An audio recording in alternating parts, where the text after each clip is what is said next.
Hey everyone, welcome back for another deep dive. Today we're going to be looking at what truly makes for a fantastic learning experience. Yeah, should be good. And to help us along, we'll be exploring a really thought-provoking section from Gita for Joyful Living. Oh, interesting. Yeah, and we're going to zero in on chapter 3. Okay. There are some verses there that really illuminate the two sides of this whole learning dynamic, the good student and the good teacher. Right. Two sides of the same coin. Exactly. Yeah. So right off the bat, the text throws us right into this really intense conversation between Arjuna and Krishna. Okay. And Arjuna, he's grappling with this serious inner conflict. He's been taught how crucial self-knowledge is. Right. But then he's being urged into this massive, really fierce battle. Oh, wow. So in verse 3.1, he actually even says to Krishna, "Oh, Krishna, why do you urge me to engage in this ghastly warfare if you consider self-knowledge superior to action?" That's a pretty powerful statement. Right. I mean, what's going on here? There's this fundamental tension, it seems like, between, acquiring knowledge and actually taking action. Yeah, it's a classic dilemma, isn't it? It definitely speaks to a really core principle in the text, though. Okay. This idea that just blindly following orders or taking action without understanding the deeper why behind it isn't enough. True knowledge, like the kind that's really internalized, should actually lead to informed action. It's about aligning your understanding with your actions. I see. Yeah. Have you ever felt that kind of pull, that inner struggle between thinking and doing? Oh, all the time. Right. I mean, you get all excited to jump into something new, but then you hesitate, wait, do I really have enough information to move forward effectively? For sure. Yeah, we've all been there. So how does this all connect back to the idea of what makes a good student then? Well, let's take a closer look at Arjuna in this situation. Okay. He really embodies several key traits of a good student, especially in verse 3.2. So, for one, he has faith in his teacher, Krishna.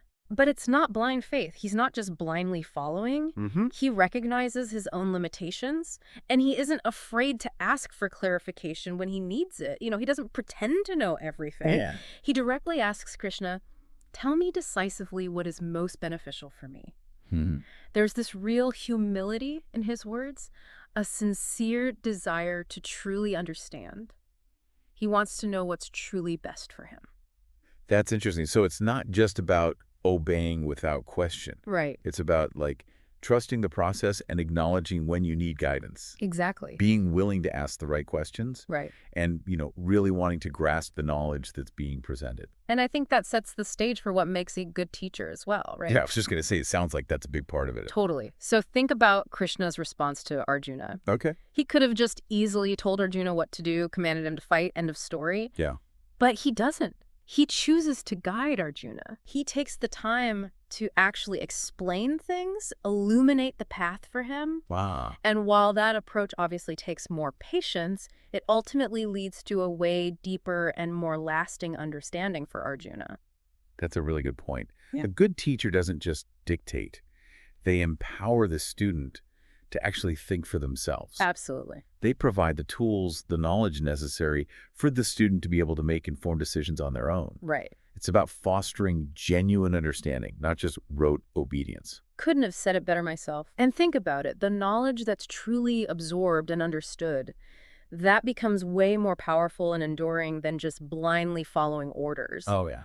Without that depth of comprehension, you're not really learning. Makes sense. And I don't know about you, but the things I've learned best, those are the things I've actually wrestled with, questioned, and ultimately, integrated into my own understanding of the world. That's a great way to put it. So I think we've really unearthed some insightful stuff about the qualities of both a good student and a good teacher, just from these verses alone. Yeah, for sure. And it actually brings up a really important question for all of us listening. Oh, okay.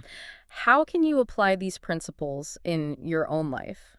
And I don't just mean in a formal classroom, right? Yeah.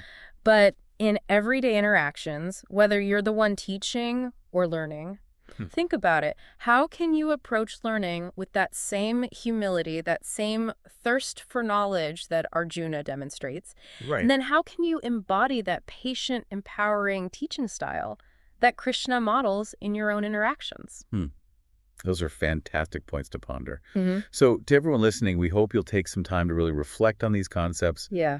And, think about how they can enrich your own experiences as both a learner and a teacher. Absolutely. Thank you so much for joining us on this deep dive. Yeah, thanks for listening, everybody. We'll see you next time. See you then. Bye-bye.